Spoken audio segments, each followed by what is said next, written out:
Being too nice is another way of betraying yourself.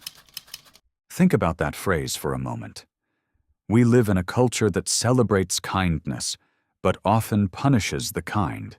They tell you to be compassionate, considerate, helpful, and you are. But at what cost? This audiobook is not a call to be cruel. It's a call to be fair to yourself, to stop disguising fear as kindness, to stop giving yourself to those who only want to take from you. And above all, it's a call to wake up. Because when a good person learns self-respect, they stop being invisible and begin to be unshakable.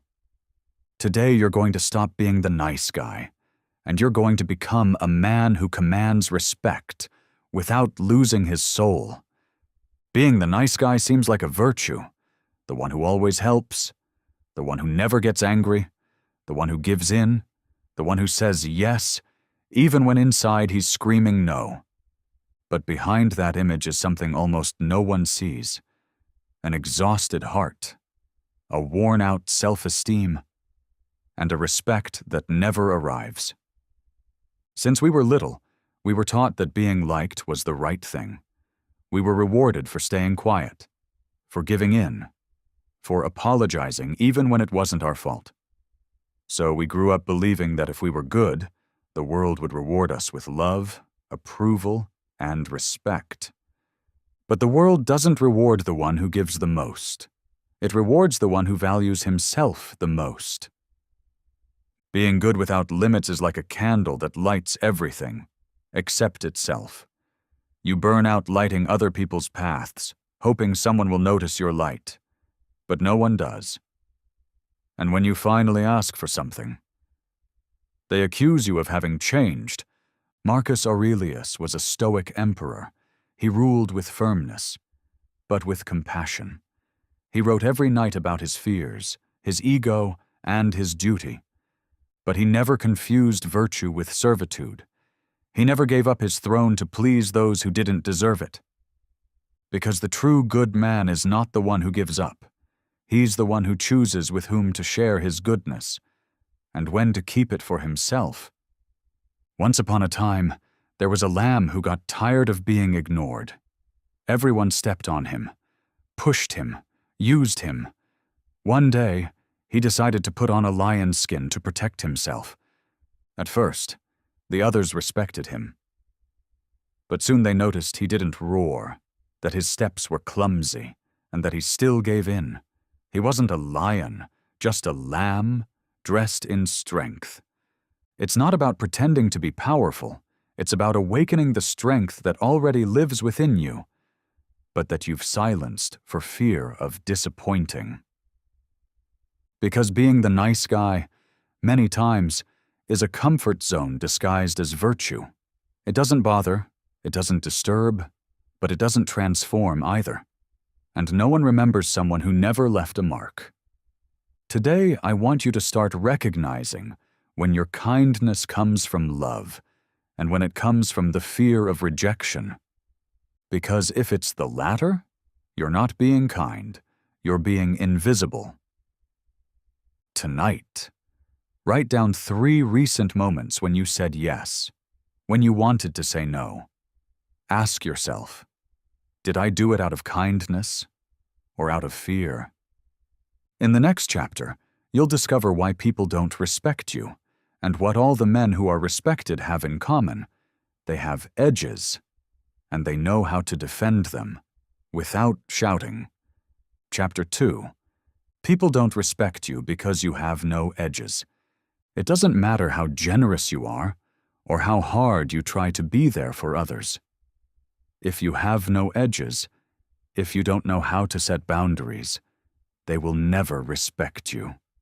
Respect is not based on how much you give, but on how much you are unwilling to tolerate.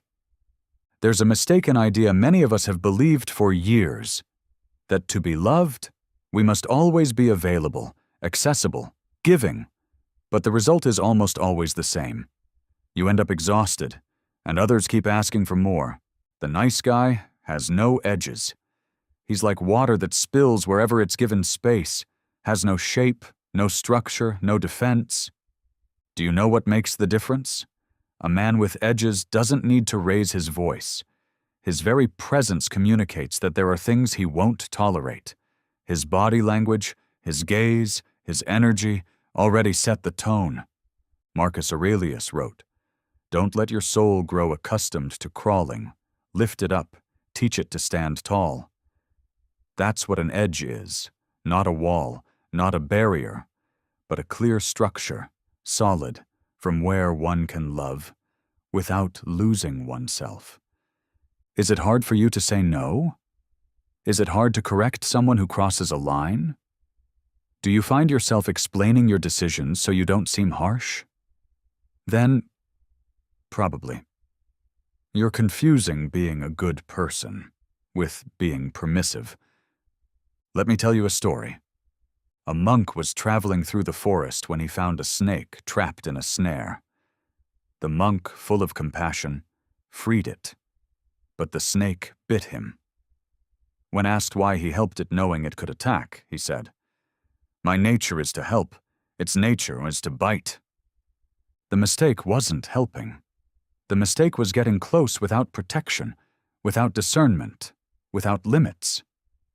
Being a good person doesn't mean you have to accept everything, or allow just anything, or stay when you're being disrespected.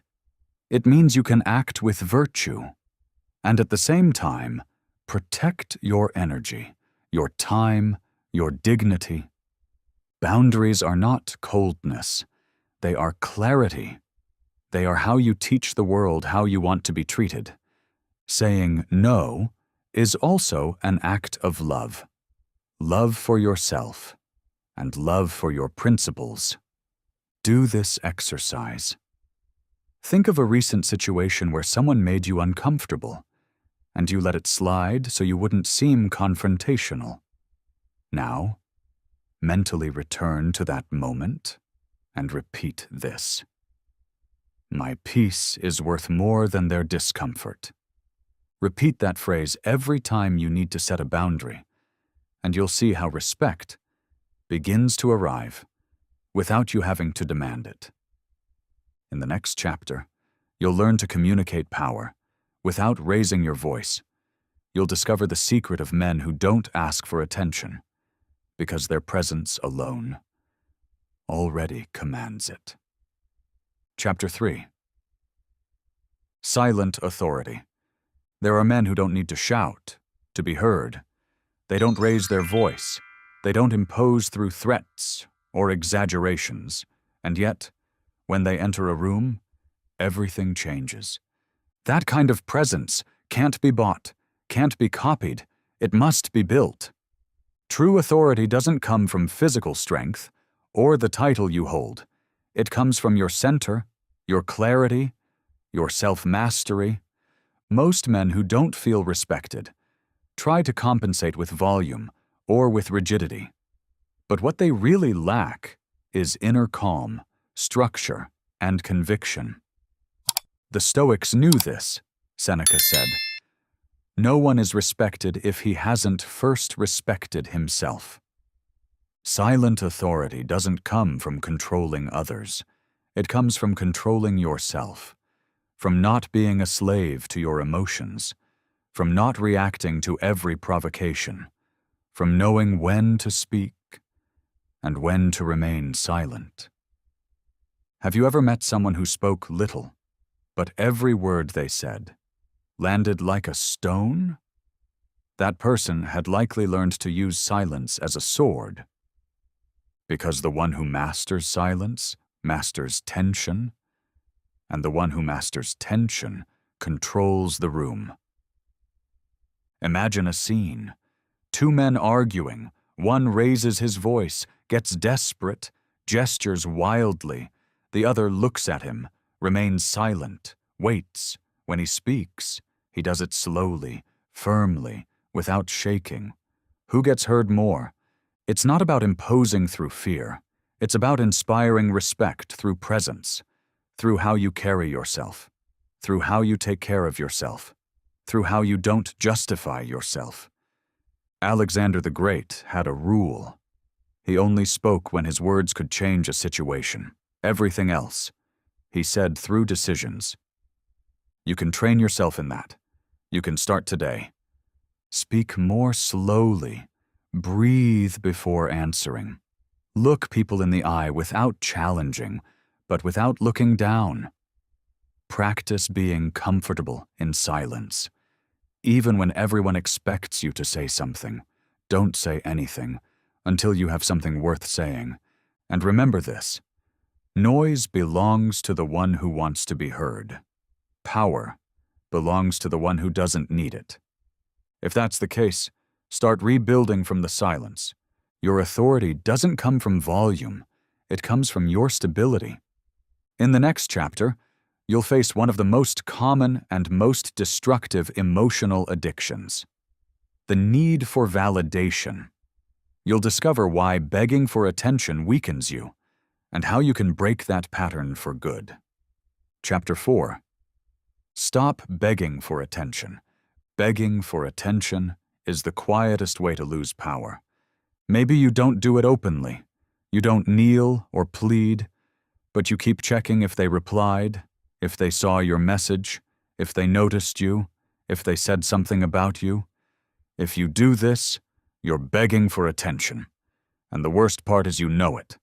The nice guy usually thinks that if he gives enough, if he's always available, if he shows he's there, then he'll be valued. But attention that's forced is never real, and it will always be unstable. A man who begs for attention first loses the respect of others, and then his own. Epictetus said, "Need is an invisible chain that only you can break." And the need for validation is, probably, the most common chain in the modern world.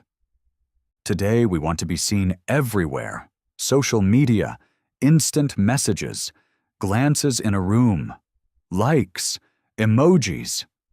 And if we don't get a reaction, we feel like we're less.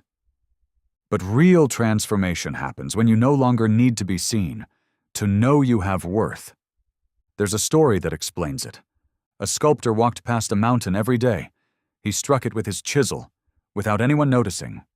Days, weeks, months, until one day, a perfect figure emerged from the stone. Then people came to see it, to admire it, and asked how he did it. The sculptor simply said, "The figure was always there. I just removed what was excess." You don't need attention. You need to remove the excess. What's blocking your natural worth?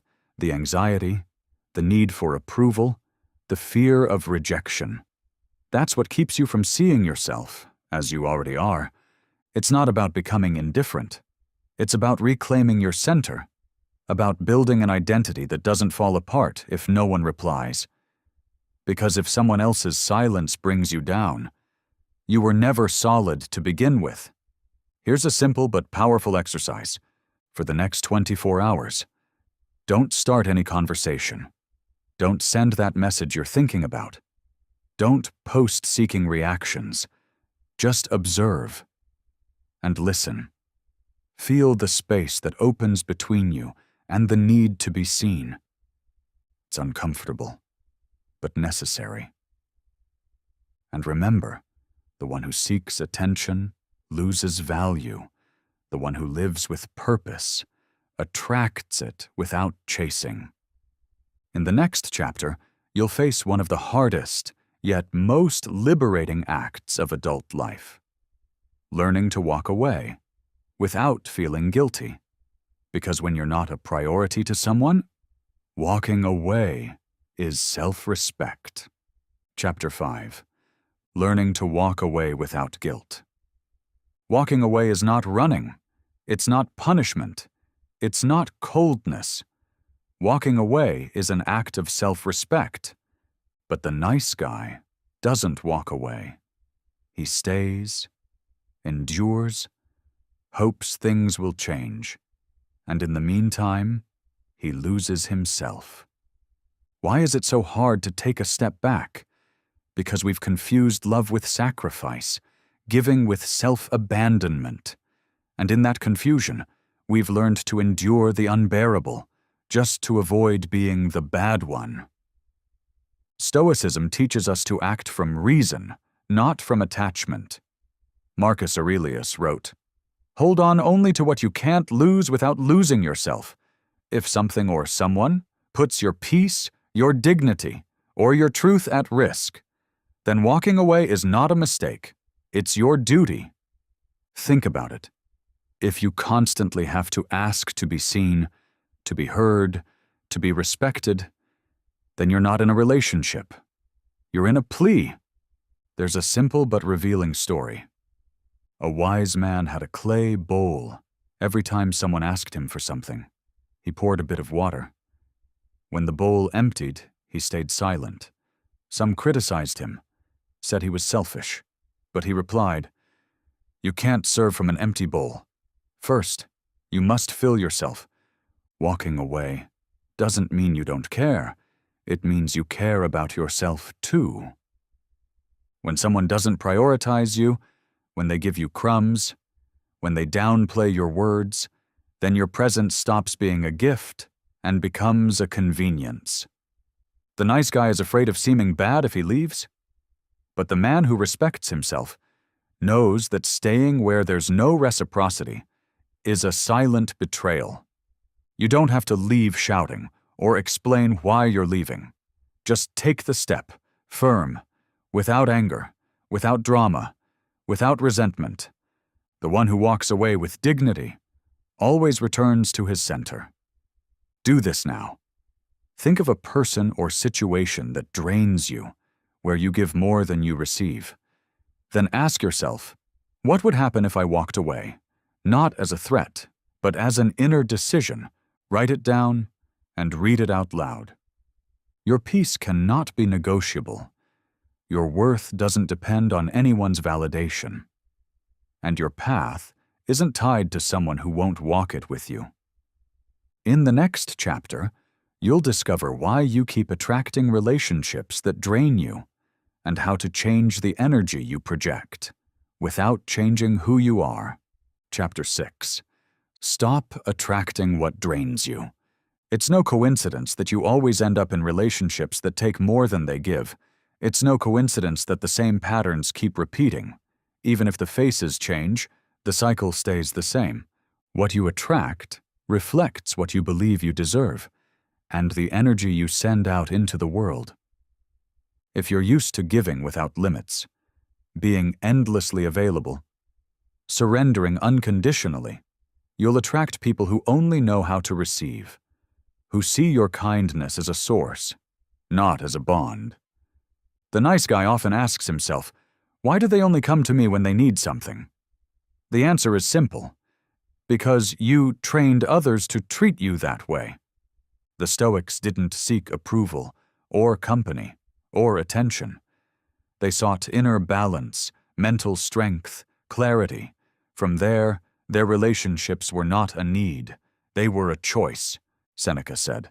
The more you value your soul, the less willing you'll be to bargain with it. If you don't give yourself worth, you'll end up surrounded by people who won't either. Think of a fire. If it's strong, burning, bright, not everyone dares to approach it. But if it's weak, dying, everyone tries to take a spark from it, until nothing's left. What you project is what you invite. If you radiate need, you'll attract lack. If you radiate calm, you'll attract stability. If you radiate respect, you'll attract people who know how to respect. That doesn't mean you have to become cold or distant. It means you need to raise your emotional frequency, take care of your energy, protect your center. Here's a powerful practice. Review your circle. Write down the names of the people you interact with, and next to each name, write one word, reciprocal or draining. Don't fool yourself. Don't justify. Just observe. Then, make a decision. Reduce contact with what dims your light, and make more space for what ignites it. This is not an act of selfishness. It's an act of energetic cleansing. Remember this. You can't attract healthy relationships if you keep acting from open wounds. You can't find love if you're connecting from a place of emptiness. You can't move forward if you're surrounded by those who only know how to pull you down. The quality of your relationships begins with the quality of your presence. In the next chapter, you'll discover the core of all true respect, discipline, not as punishment, but as the quietest form of self-love, and as the foundation of your transformation as a man. Chapter 7. The discipline of the man who respects himself. Most men want to be respected, but very few are willing to do what it takes. Because respect is not asked for, it is reflected, and it is built through discipline. Discipline is not punishment, nor repression, nor rigidity. It is the deepest form of self-love. It is the promise you make to yourself. And keep, even when no one is watching, even when there is no applause, even when it's hard. The nice guy often seeks respect from others, without realizing he cannot ask for what he doesn't give himself. If you don't keep your own word, if you don't stick to your own schedules, if you don't respect your own decisions, why do you expect anyone else to? Marcus Aurelius wrote in his journal every night, not to show it off, but to align with himself. He was an emperor, but before that, he was his own inner ruler. The disciplined man is not perfect, but he is consistent. He falls, but he gets back up. He says he'll do it, and he does. And that consistency generates something more powerful than admiration. It creates trust. Self-trust doesn't come from motivation. It comes from action, over and over, even when you don't feel like it, even when no one is watching, even when there's no immediate reward. Here's a very clear image. Think of a wall built stone by stone. Each stone seems small, insignificant, but together they create an impenetrable fortress. That's what daily discipline is. You can't see it at first. It doesn't look glorious. But over time, it becomes your invisible armor. Want respect? Then get up at the time you said. Do your workout. Finish what you started. Turn off your phone when you promised to be present. Say no when you promised to set a boundary. Do it, not as punishment, but as respect, because you are worth more than your excuses, more than your old habits, more than your impulse to quit. Do this exercise. Write down 3 things you will do over the next 7 days. Small, clear, achievable, and do them without negotiating, without postponing, without excuses. When you honor your own word, you won't need anyone else's validation, because your word will be your signature, your power, your foundation. Remember, the undisciplined man ends up obeying his desires. The disciplined man becomes the master of his life. In the next chapter, you'll learn how to protect that respect you've built by no longer justifying yourself, because a clear man doesn't explain, he acts. Chapter 8. The Power of Not Explaining Yourself.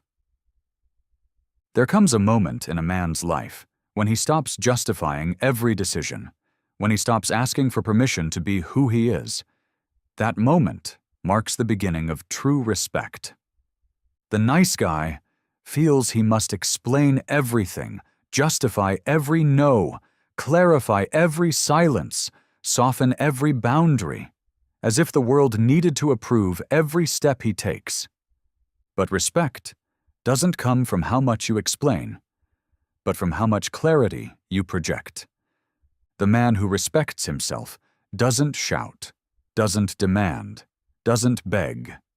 He simply acts, and his action speaks louder than any words. The Stoics were masters of firm silence. Epictetus said, "Don't explain your philosophy, embody it." And that phrase remains a beacon for the man who seeks inner strength. Over-explaining is a form of asking for approval, even if it doesn't seem like it. It's like saying, "Please accept what I'm doing," when in truth, you shouldn't need anyone to understand it or agree with it. Imagine someone starting a sentence with, "It's just that I only wanted to." He's already lost authority before finishing because he's defending, not asserting. Now picture a man who says, "This is what I'm going to do," and he does it without explaining, without justifying, without drama. That is power. There's a story that illustrates it. A sculptor carved a perfect figure out of marble. Someone asked him why he had removed so many parts, why he chose that design. The sculptor simply smiled and kept carving. He didn't respond, because his work was already speaking for him. You are also carving your life, and you don't need to explain every strike of the chisel. Saying no doesn't require excuses. Walking away doesn't require speeches. Choosing yourself doesn't require permission. Do this exercise. For the next 24 hours, make an important decision, and when someone asks why you did it, respond with a single sentence, no explanation, no embellishment, no defense. You'll be surprised by the peace that comes from living without justifying yourself. Remember this: the one who needs to be understood still doubts himself. The one who understands himself simply moves forward. In the next chapter, you'll learn one of the most valuable skills a man can develop: to be alone without feeling empty, because true transformation always begins in inner silence. Learn to be alone without feeling empty. Many fear solitude as if it were a sentence, when in reality, it's a doorway to your true power, to clarity, to what you really are, when no one is watching. The nice guy runs from silence, because in that silence appear the voices he's ignored, the fears, the insecurities, the questions he doesn't want to face. But the man who respects himself sits with them, does not fear them, listens to them, and moves through them. The Stoics sought inner retreat, not to isolate from the world, but to find themselves within it. Seneca said, "Solitude is not in the place, it's in the soul." Learning to be alone without feeling empty is the beginning of your emotional independence. When you don't need anyone to validate you, or to entertain you, or to distract you, then you become whole, and that makes you strong. Think of a warrior training in the mountains, no audience, no praise, no witnesses, only his sword and his will. That image is you when you choose to be with yourself and don't feel less because of it. There are men who jump from relationship to relationship, from group to group, from screen to screen, because they can't bear to be with themselves even for a minute. And then they wonder why they feel lost. You can't build respect if you don't know how to be alone, because if you can't stand your own company, why would others want to stay? Do this exercise. Turn off your phone for an afternoon without telling anyone. Go for a walk without music, without a destination, and observe yourself.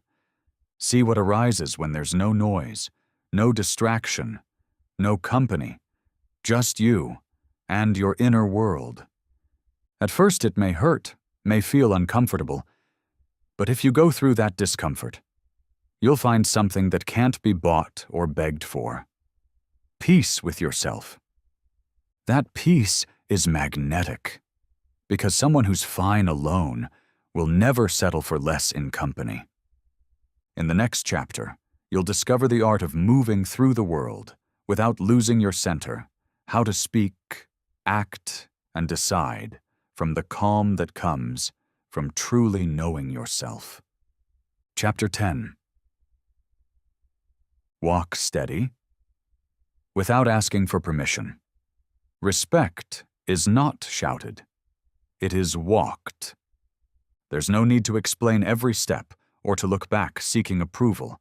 A man who has learned to be alone, who has made peace with his own shadow, is now ready to move without trembling. Walking steady doesn't mean being aggressive or dominant. It means moving with such deep clarity that your presence alone says what words cannot. The nice guy stops at every step, hesitates, looks around, asks if it's okay to move forward, apologizes for existing. The clear man moves forward with determination, with purpose, without needing to push or run. Remember this: if you don't lead your life, someone else will, and not everyone around you wants the best for you. The story of Alexander the Great is a good example. He was educated by Aristotle, learned philosophy, strategy, and self-mastery. But the most powerful lesson he learned was this: if you know who you are, you don't need permission to become who you're meant to be. That's how he lived. That's how he conquered. That's how he became a legend. Walking steady is an act of presence. It's entering a room and not needing to say much, because your posture, your gaze, and your silence speak for you. Do this exercise.